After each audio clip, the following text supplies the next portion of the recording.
النهارده عملت معاكم يا حبايبي بطاطس بانيه بطريقه عشوائيه كده جميله وتتبيله حلوه. خشوا الفيديو شوفوا احنا عملنا بطاطس البانيه دي ازاي. يا رب تعجبكم.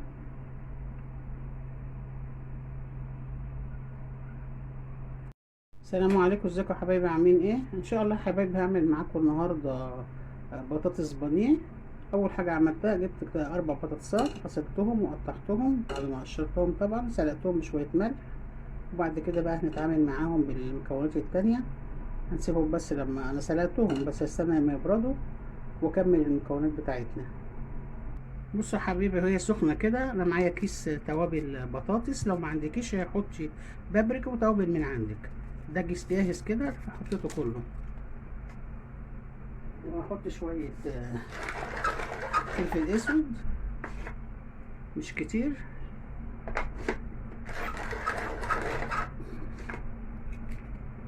وزي ما قلت لكم انا كنت مملحاها والتوابل بتاعت البطاطس فيها ملح.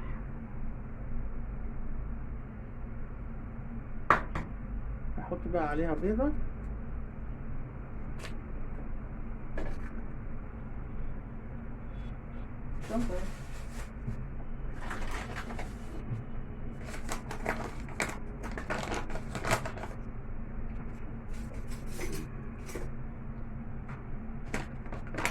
وهحط عليها 3 معالق دقيق. بالمعلقه دي، معلقه الشاي بس تبقى مليانه. الدقيق والبيضه هيعملوا معاها عمليه ربط.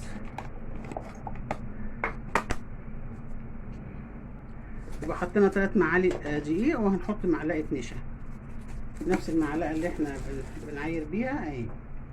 معلقه شاي بس هي كبيره شويه، نملاها يعني.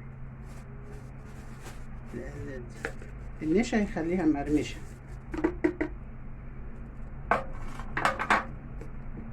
عاوزه بقى تحطي كمون، تحطي كركم، اللي اي حاجه من اللي بتحبها دي تحطيها.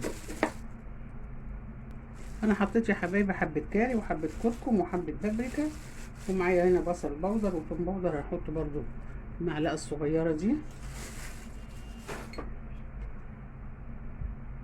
كده. حطينا معلقه صغيره، معلقه بصل بودر وثوم بودر مع البهار اللي حطيناه. ومعايا هنا جبنه موتزاريلا على شيدر. هحط حبه كده وابدا بقى اعجن ده كله مع بعضه بالهراسه. بهراسه بشوكه. عاوزه تحطيه في الخلاط عندك، ممكن تحطي تعمليه بالهاند بلندر، يعني كذا حاجه، هو سهل. انا هدهوكم بقى مع بعضيهم، ولو احتاجت سوائل هحطيها شويه لبن. طبعا احنا حاطين البيضه والبطاطس احنا صفيناها، فاحتاجت معايا سوائل هديها حبه لبن. اهرسها بقى مع بعضيها كده وارجع لكم. انا بهرسها يا حبايبي كده. حطيت لها حته سمنه بلدي، او تحط لها حبه زيت، دي براحتك اللي موجود عندك. ممكن حبه زيت وممكن حبه مع حته سمنه كده.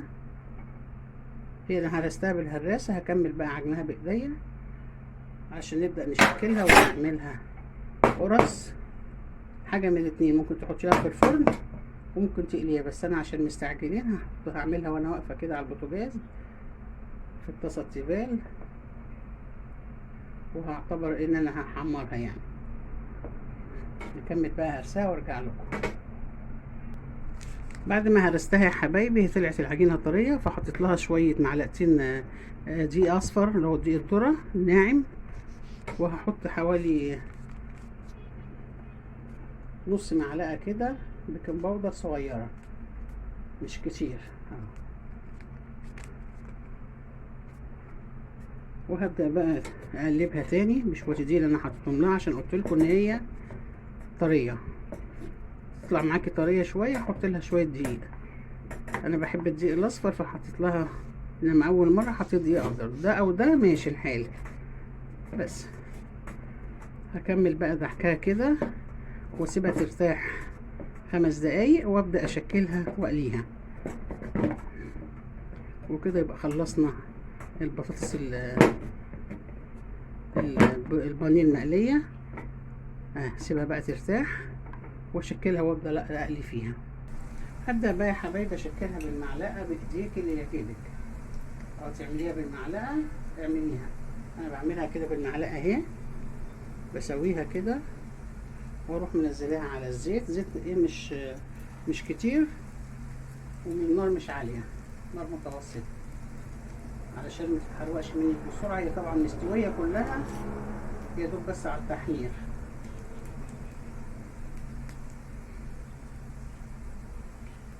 ممكن تعمليها مدورة، تعمليها مربعة، تعمليها بالمعلقة بالشكل اللي انت عاوزاه. وزي ما قلت لكم كمان ممكن تحطيها في الفرن، تحطي في الصينية ورق زبدة وتعمليها عليها. بس انا قلت عشان مستعجلة فعاوزة احمرها، فقلت اقليها كده دي كده سريعة.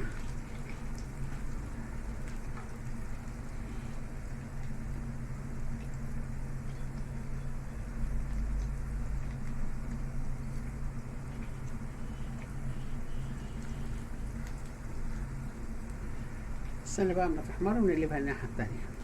زي ما انتم شايفين كده يا حبايبي انا حمرتها اهي. طلعيها بقى اللون اللي انت عاوزاه، فاتح عن كده غامق براحتك. انا بس عشان كنت مولعه معليه عليها النار فاتحمرت شويه. طلعيها بقى على المناديل علشان خاطر لو فيها زيت ولا حاجه المناديل تشرب الزيت بتاعتها.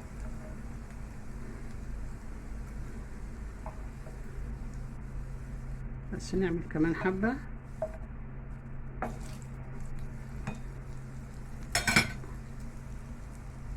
زي ما انتم شايفين كده يا حبايبي انا بنزلها عشوائي بالمعلقه، مش بمسكها بايديا خالص. انت عاوزه تدوريها او تعمليها كده براحتك، وما بتاخدش وقت. مجرد ما تنزليها والزيت سخن اهي تبدا تحمر نقلبها على طول. وما بنستغلش زيت كتير ولا حاجه، زيتها قليل قوي، لان هي كل مكوناتها طبعا عندها مستويه. بس نخلص بقى الكميه بتاعتنا وكده عملنا احلى بطاطس بانيه. ما حطيناش لا بقسماط ولا حاجه، البيضه والجبنه وكله جوه منها، وشكلها حلو يا عشوائي كده، حلوه جدا. دي حاجه. وفي حاجه تانية ان احنا ممكن نعملها صوابع ونعملها بالبيض والبقسماط، كل حاجه ترجع لكم. هي ما بتاخدش وقت، بتحمر مع اني مطفيه عليها، فخلي بالكم منها ان هي ما بتاخدش وقت على النار. دول وكده يا حبايبي خلصنا البطاطس البانيه، ورشيت عليها شويه جبنه موتزاريلا كده يسيحوا وهي سخنه. يا رب تعجبكم الطريقه.